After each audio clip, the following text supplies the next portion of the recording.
In this mini lecture, we will introduce Miller indices.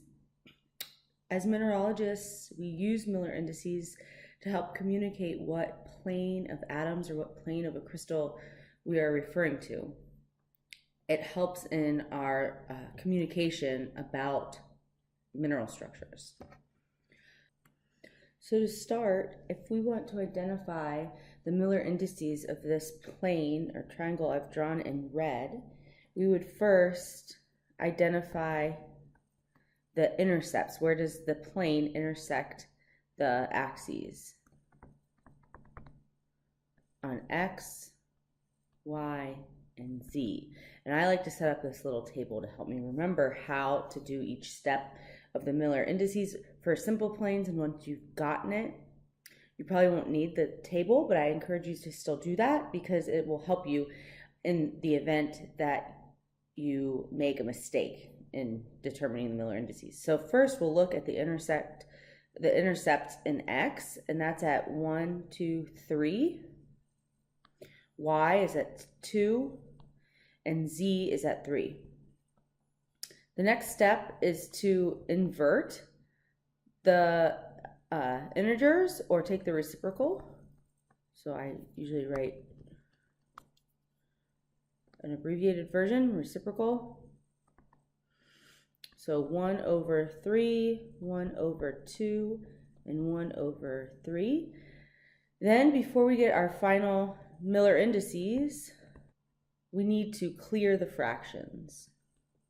So we would multiply this by 6, and you would get 2, 3, 2.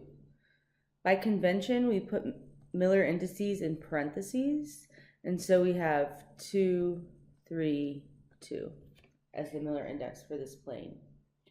Our axes actually go in both the positive and negative direction. So here I've drawn in the negative y direction so I can show you how to index a plane that goes in a negative direction. Now we have a plane going from here to here, and here. So this is our new plane. If we have X, Y, and Z, we set up our table. Our intercept in the X direction is 2. In the Y is -3. And in Z, it's 3. So we would take our reciprocal, and we have 1 over 2 minus 1 over 3 and 1 over 3. We're going to clear our fractions, so times 6, and our Miller indices are 3 minus 2, 2. Again, by convention, we write these in parentheses. And the convention for the negative is to put a bar on top. So we would say 3 bar 2, 2, or 3, 2 bar 2. Either way is fine.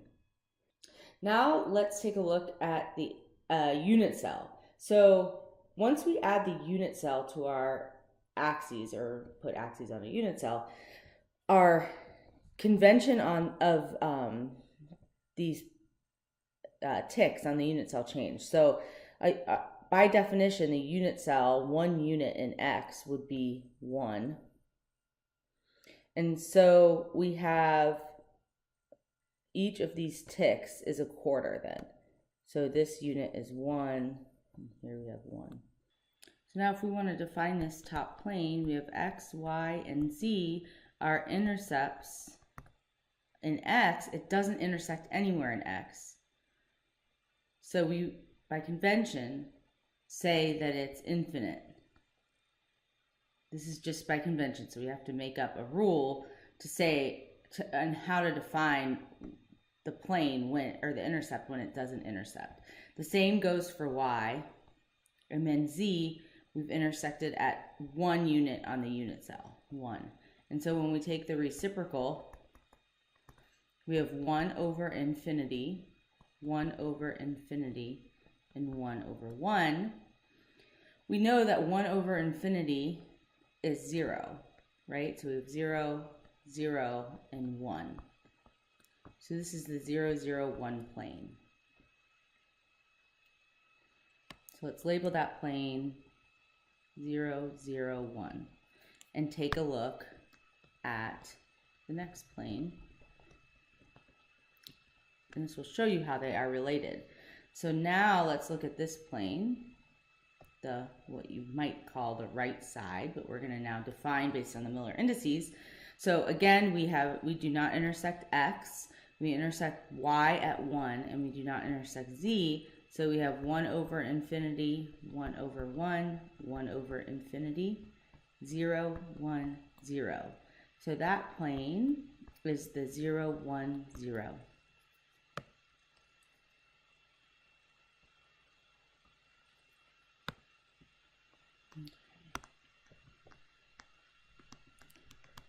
So let's do a little bit harder of a case.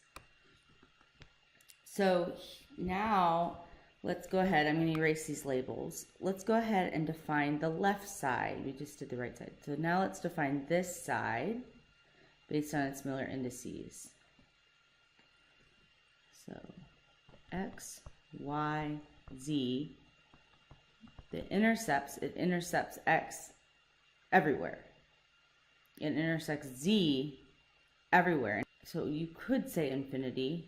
You could say infinity, and y it intersects at 0. You can't get 1 over 0.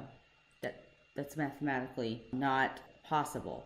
So what we have to do instead is move the axis. So move your origin so the plane doesn't intersect that origin or 0 on any of the axes. And so there are a few different ways you can do it. I'm going to use a different pen color. So I'm going to shift this axis. Right now the origin's right here. I'm going to shift it to right here. Okay.